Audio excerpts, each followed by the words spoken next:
Bismillahirrahmanirrahim. Assalamualaikum warahmatullahi wabarakatuh.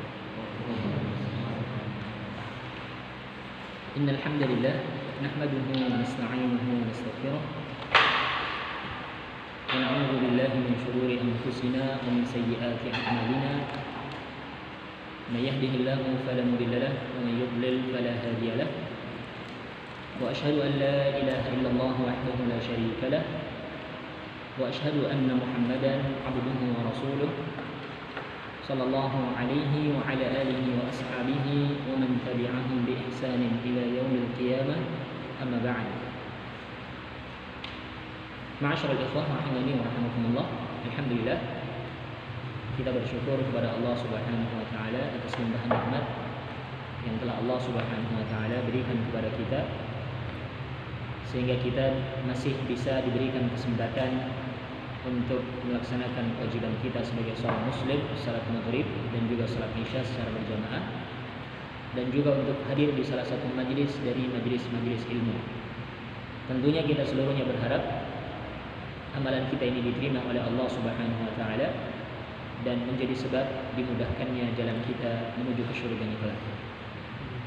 Ma'asyiral ikhwah rahimani wa rahimakumullah. Pada kesempatan kali ini insyaallah kita akan membahas suatu risalah singkat dari Manzumah Lamiyah di Syekhul Islam Ibnu Taimiyah, dan kita akan sedikit menyampaikan syarahnya dari Ta'liqatul Mawdiyah 'ala al-Manzumatil Lamiyah di Syekhul Islam Ibnu Taimiyah karya Syekh Khalid ibn Mahmud Al-Juhani hafizahullah taala. Kitab yang akan kita bahas adalah Manzumah Lamiyah ya. Akan tetapi kita akan sedikit menjelaskan, yakni dengan membacakan Ta'liqat Al-Mawdiyah Al-Manzumatil Lamiyah di Syekhul Islam Ibnu Taimiyah karya Syekh Khalid ibn Mahmud Al-Juhani hafizahullah taala. Nanti kalau sudah ada kitab, nanti juga bisa di-copy kitab saya ya. Nanti bisa dipegang seluruhnya. Untuk sementara kalau belum ada, enggak masalah, untuk mendengar dulu saja. Bismillahirrahmanirrahim. Dengan menyebut asma Allah yang Maha Rahman lagi Maha Rahim. Kita baca dulu muqaddimahnya. Alhamdulillahi wassalatu wassalamu ala Rasulillah sallallahu alaihi wasallam wa ala alihi wa sahbihi ajma'in wa ba'd. Segala puji hanyalah milik Allah. Salawat serta salam semoga tetap terlimpahkan kepada Rasulullah sallallahu alaihi wasallam, kepada keluarganya dan kepada sahabat seluruhnya. Wa ba'd.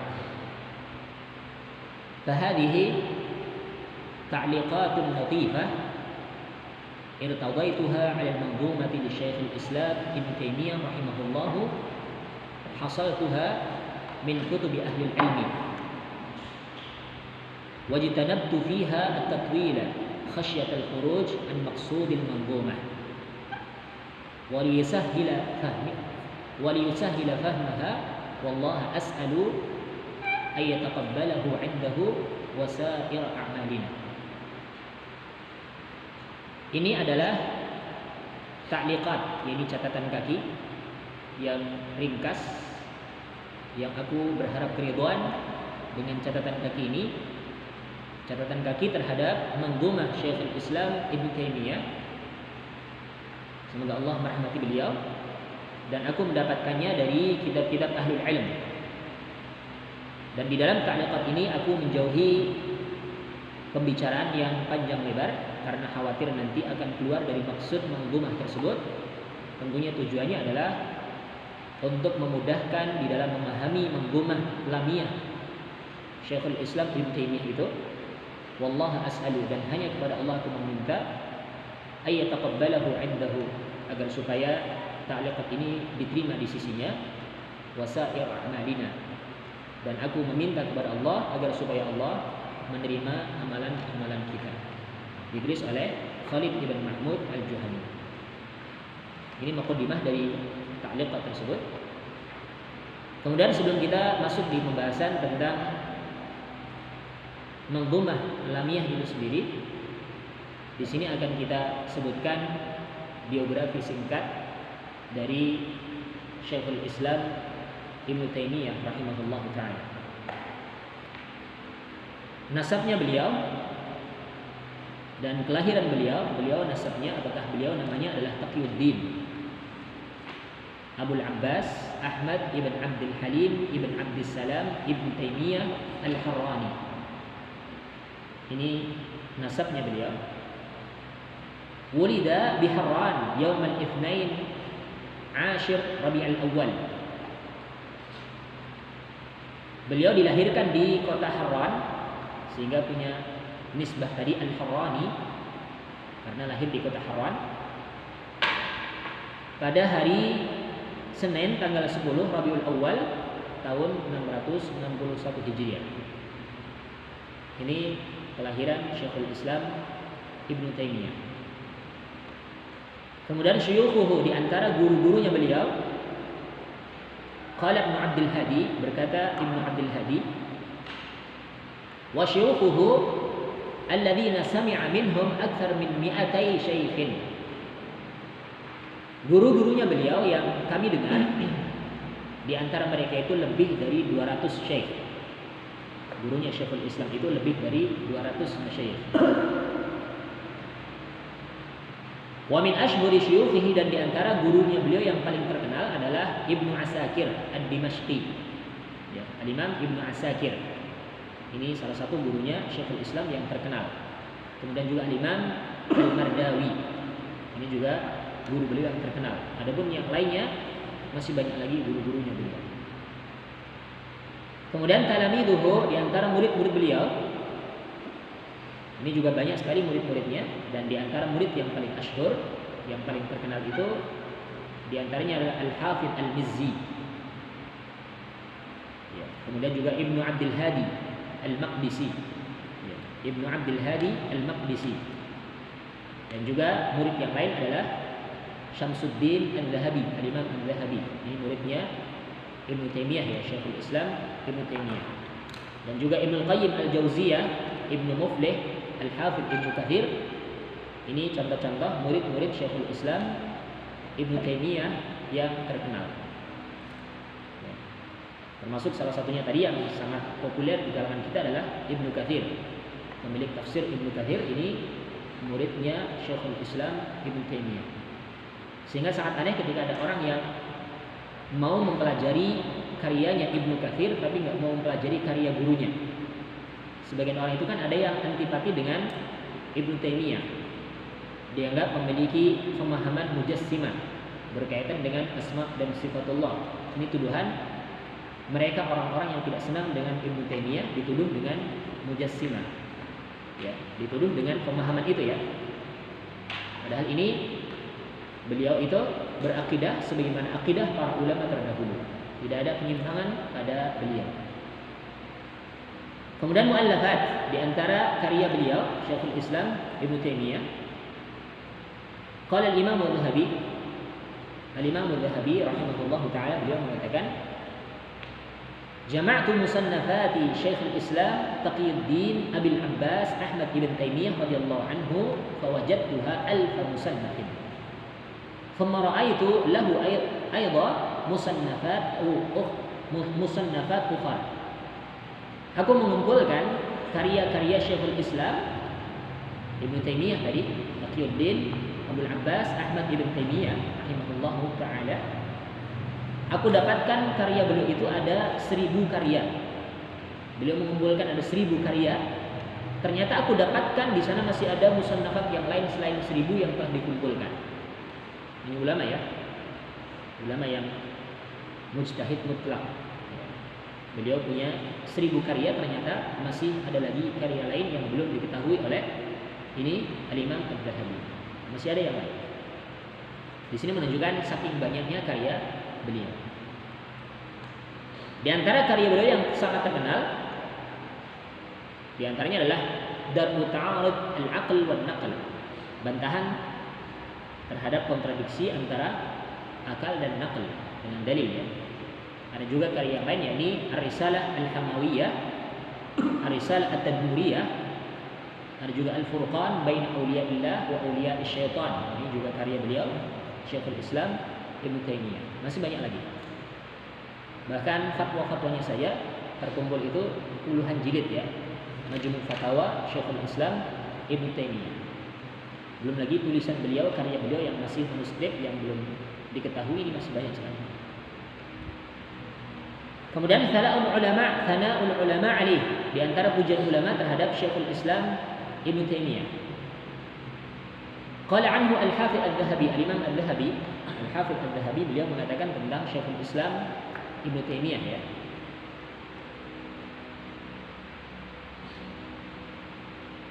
Huwa akbaru min an yunabbaha mithli ala nu'utihi. Falau halaftu baina ar-rukni wal maqam la halaftu anni ma ra'aitu yakni mithlahu wala wallahi ma ra'a huwa mithla nafsihi fil ilmi. Beliau itu lebih besar daripada sesuatu yang dihabarkan. Berkaitan dengan sifat-sifatnya beliau. Kalau seandainya aku boleh bersumpah di antara rukun Yamani dengan maqam Ibrahim, maksudnya bersumpah di tempat yang mulia, ya, bukan dengan atas nama itu ya, tapi bersumpah di tempat yang mulia, punya sumpah yang lebih dikuatkan ya. Maka aku akan bersumpah bahwasanya aku tidak pernah melihat orang yang semisal beliau, ya, dalam hal keilmuan. Ya, ini ucapan dari Al-Hafidz Al-Dhahabi ketika memuji Syekhul Islam. Tidak pernah beliau itu melihat orang yang lebih berilmu daripada Syekhul Islam Ibnu Taimiyah. Kemudian juga pujian dari Al-Imam As-Subki Asy-Syafi'i, ma yubghidu Ibnu Taimiyah illa jahilun aw sahibu hawan, fal jahilu la yadri ma yaqulu wa sahibul hawa yasudduhu hawahu 'anil haqq ba'da ma'rifatihi bihi. Al-Imam As-Subki Asy-Syafi'i, beliau mengatakan tidaklah ada orang yang membenci Ibnu Taimiyah kecuali dua golongan. Yang pertama orang yang jahil, yang kedua sahibu hawa, seorang pengikut hawa nafsu. Kalau orang bodoh wajar ya, karena dia tidak tahu tentang Syekhul Islam sehingga benci dengan Syekhul Islam karena tidak tahu tentang bagaimana keilmuannya, bagaimana keutamaan beliau. Wajar ya. Adapun sahibu hawa, mereka itu benci dengan Syekhul Islam karena yang menghalangi dari mencintai Syekhul Islam, yang membuat dia itu benci dengan Syekhul Islam itu tidak lain karena hawa nafsunya itu menghalangi dari kebenaran. Setelah mengetahui Syekhul Islam tapi nggak mau menerima kebenaran dari beliau ini, tidak lain adalah karena hawa nafsu.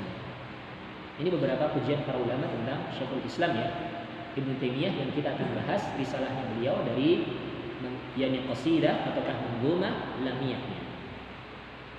Kemudian wafatuhu tuwfiya fi lailatul 20 min Dzulqa'dah.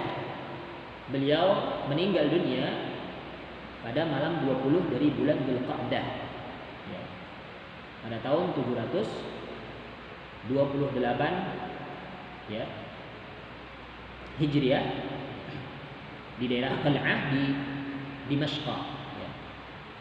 Ini sedikit tentang biografinya Syekhul Islam Ibnu Taimiyah rahimahullahu taala, yakni ulama yang akan kita kaji karyanya beliau, yakni Manzumah Al-Lamiyah. Sekarang kita masuk di Manzumah Lamiyah itu sendiri. Bagi yang punya file matanya bisa disimak ya. Pembahasan yang pertama kita akan bahas tentang laisa kullu su'alin yakunu sababan lil hidayah. Tidaklah setiap pertanyaan itu akan menjadi sebab seseorang itu mendapatkan hidayah.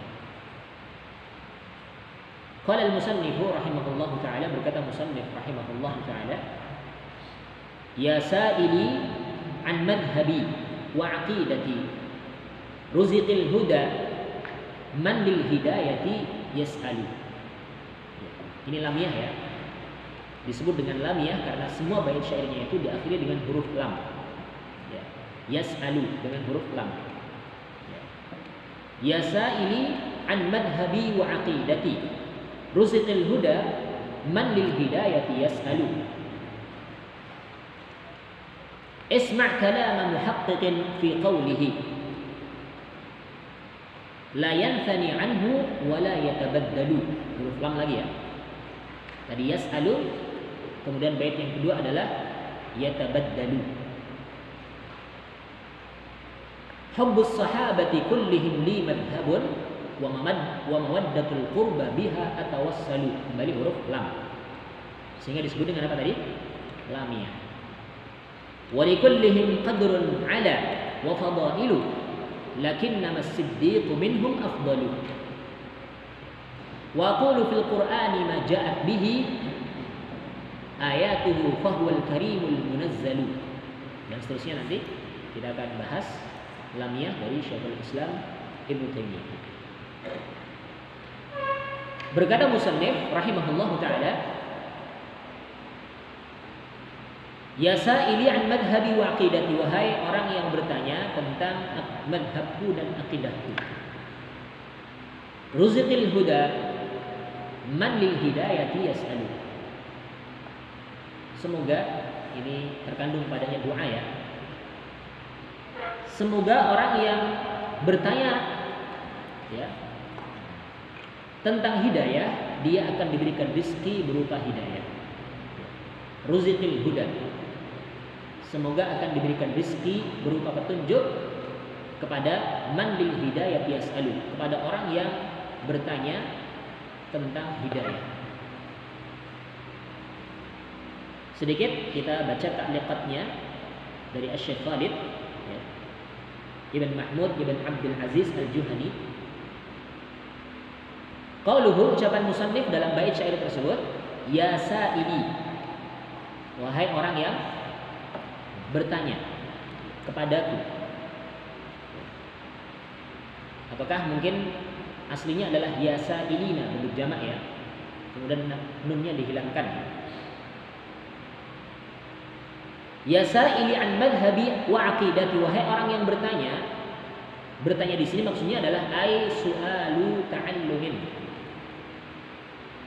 pertanyaan yang sifatnya itu untuk mengetahui, ingin mengetahui.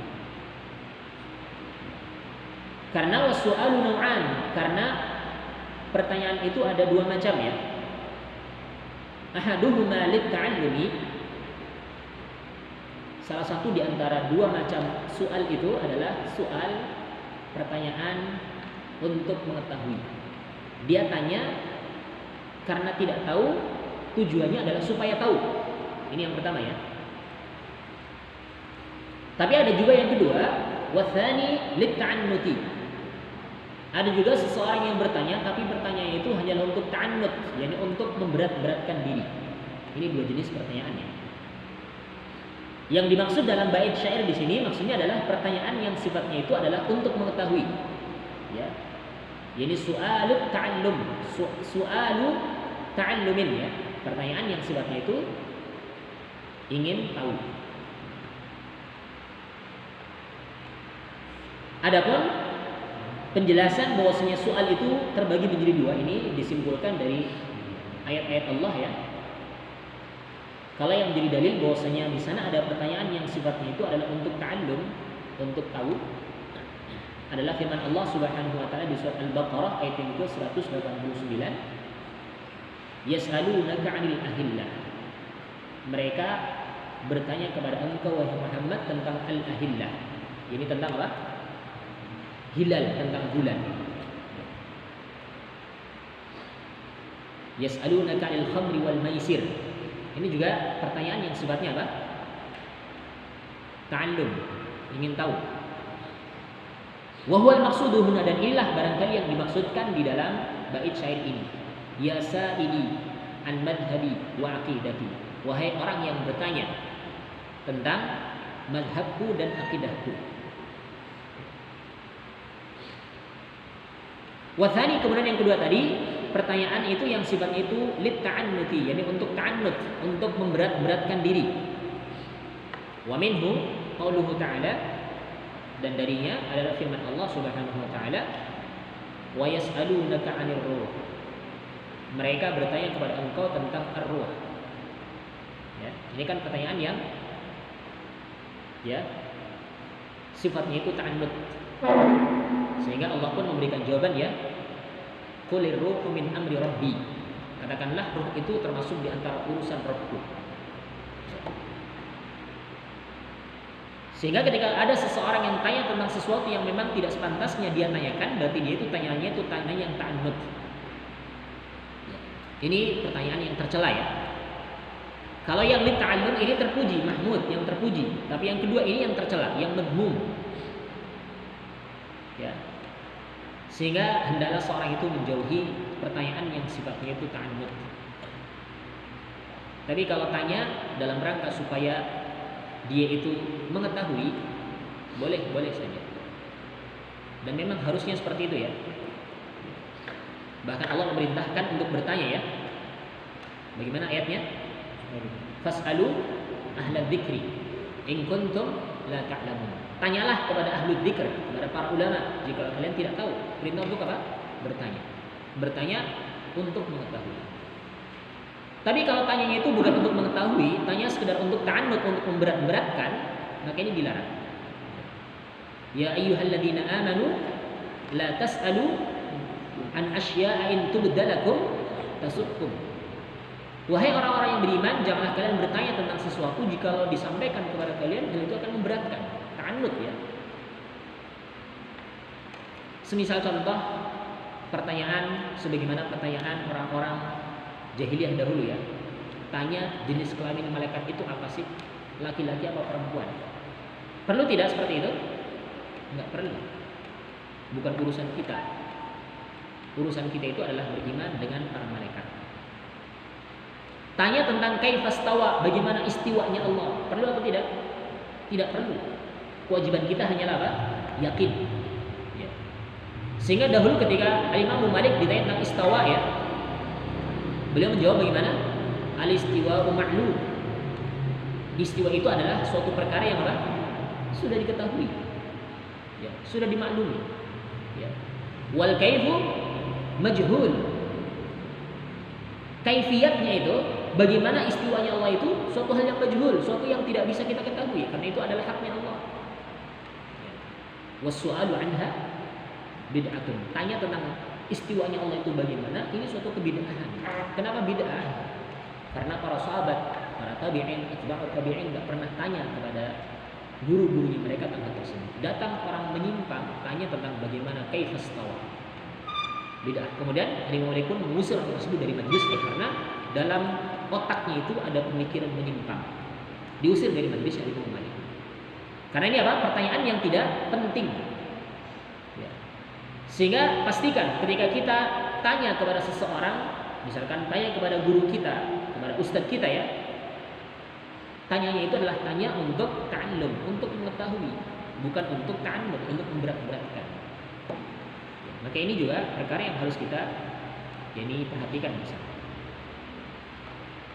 Kemudian selanjutnya ucapan muallif tadi, ucapan musannif tadi, yakni ya sa'ili an madhhabi. Wahai orang yang bertanya kepadaku tentang madhabku. Apa itu madhab? Madhab ay an mu'taqadi alladhi a'taqiduhu. Tanya tentang keyakinanku yang aku berkeyakinan dengannya. Wa adinu bihi lillahi ta'ala, dan aku beragama dengannya untuk Allah. Wa kana Syekhul Islam Ibnu Taimiyah Hambaliyan thumma sara mujtahidan mutlaqan. Syekhul Islam itu beliau termasuk dari ulama yang bermadhab dengan madhab Hambali. Jadi banyak mengikuti pendapatnya siapa? Al-Imam Ahmad Ibn Hanbal rahimahullah ta'ala. Beliau dari sisi madhab, beliau bermadhab dengan madhab Hambali. Tapi setelah itu beliau terus mengkaji ilmu, belajar ilmu sampai beliau menjadi seorang mujtahid mutlak. Ya. Menjadi seorang mujtahid mutlak. Kemudian qauluhu, ucapan musannif tadi, wa aqidati, al-aqidah lughatan ar-rabtu wasyaddu. Akidah secara bahasa itu adalah suatu keterkaitan dan ikatan. Ini secara bahasa ya. Wastilahan secara istilah itu adalah hukmul dhuhni al-mutabiq lil waqi'. Akidah itu adalah hukum yang ada pada benak kita, ya, kemudian mencocoki kenyataan. Ini akidah ya. Fa in khalafat al-waqi'a sarat aqidatan fasidatan. Kalau ternyata apa yang ada di benak kita itu tidak mencocoki kenyataan, berarti ini akidah yang rusak. Sesuatu yang kita yakini ternyata menyelisihi kenyataan, berarti ini akidah yang rusak. Semisal contoh ka'aqidatin Nasara fi kauni Isa alaihi salatu wassalam ibnu Allah ta'ala an dzalik. Sebagaimana keyakinannya orang-orang Nasrani ketika mereka meyakini bahwasanya Isa ibn Maryam itu adalah anaknya Allah. Padahal Allah Maha tinggi dari akidahnya mereka, keyakinan mereka itu. Berarti ini kan akidahnya apa? Rusak. Karena tidak sesuai dengan kenyataan. Kenyataannya Isa itu bukan anak Allah ya. Tapi kalimatuhu alqaha ila Maryam. Ya. Ini Isa yang bukan anak Allah, tapi kalimatnya Allah yang Allah ciptakan dengan kalimatnya kun fayakun. Allah hujamkan ke dalam rahimnya Maryam, jadilah Isa.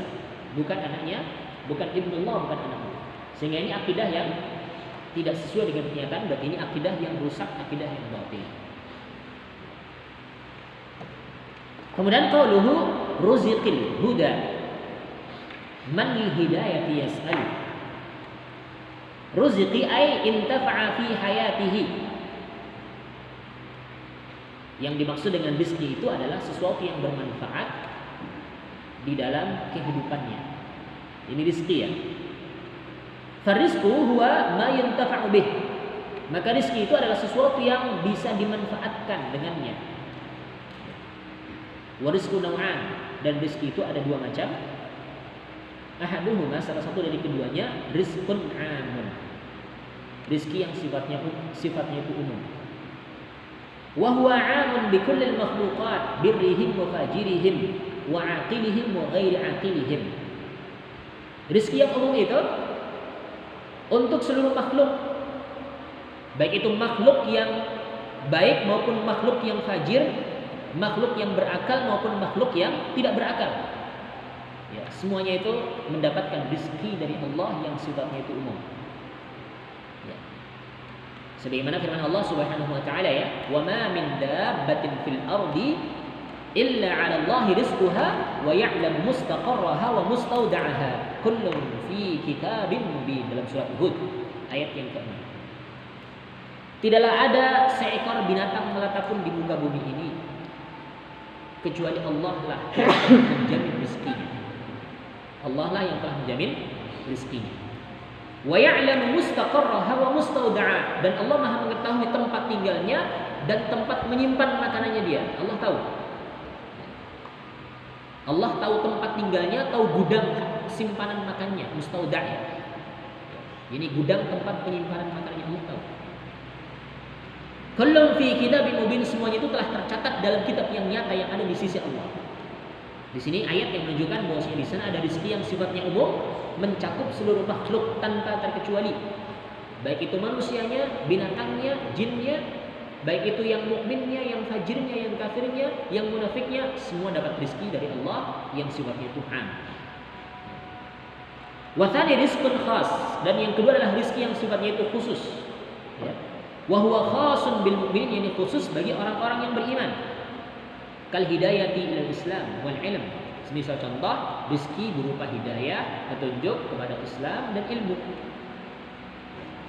Sebagaimana Allah Subhanahu wa taala berfirman, "Ya ayyuhalladzina amanu kulu min thayyibati ma razaqnakum washkuru lillahi in kuntum iyyahu ta'budun." Dalam surat Al-Baqarah ayat yang ke-172. Wahai orang-orang yang beriman, makanlah oleh kalian makanan-makanan yang baik dari apa yang telah kami rizkikan kepada kalian. Ya. Jadi rizki yang Allah berikan kepada orang-orang yang beriman adalah rizki yang baik berupa makanan yang baik. Tidak cuma sekedar halal, tapi ternyata apa? Allah memerintahkan untuk makan makanan yang baik, thayyibat. Karena ada kalanya makanan itu halal tapi enggak thayyib. Enggak thayyib bagi kesehatan, misalkan contoh. Seorang yang terkena asam urat dikasih emping. Emping halal atau tidak? Halal tapi enggak thayyib bagi orang tersebut. Karena apa? Akan memicu asam uratnya kambuh. Kan seperti itu ya.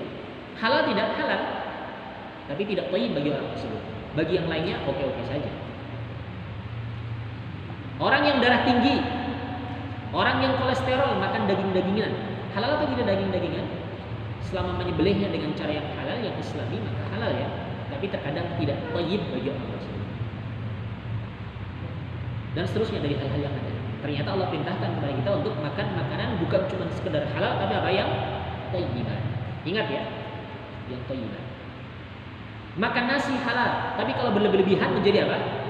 Menjadi tidak thayyib, menjadi enggak bagus. Meskipun itu makan halal, tapi kalau berlebihan juga menjadi suatu hal yang tidak bagus. Kemudian juga washkurulillah, bersyukurlah kalian kepada Allah in kuntum iyyahu ta'budun. Jikalau kalian hanyalah kepadanya beribadah. Seorang yang beriman, Allah berikan rezeki berupa makanan-makanan yang baik.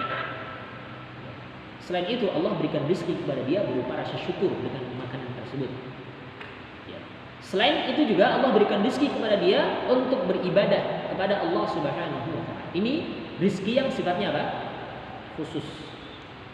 Tidak diberikan kepada seluruh makhluknya, seluruh hambanya, tapi hanyalah kepada orang-orang yang beriman saja.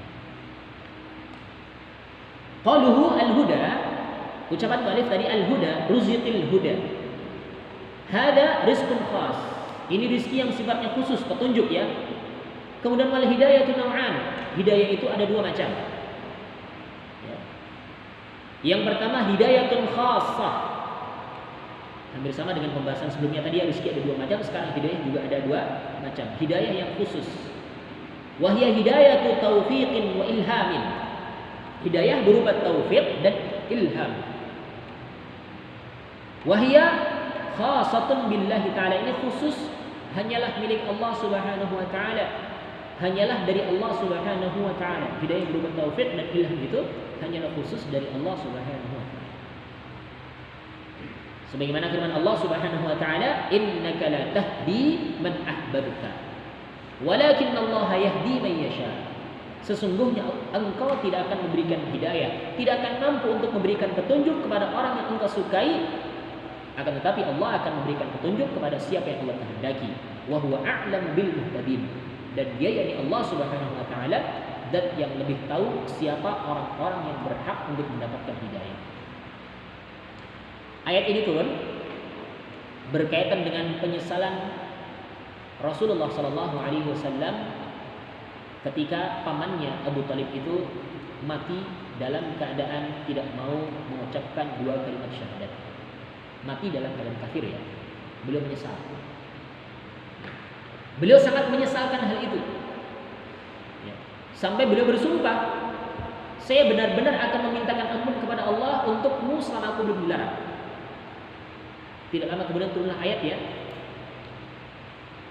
Maka lin nabi wal ladina amanu, bagaimana?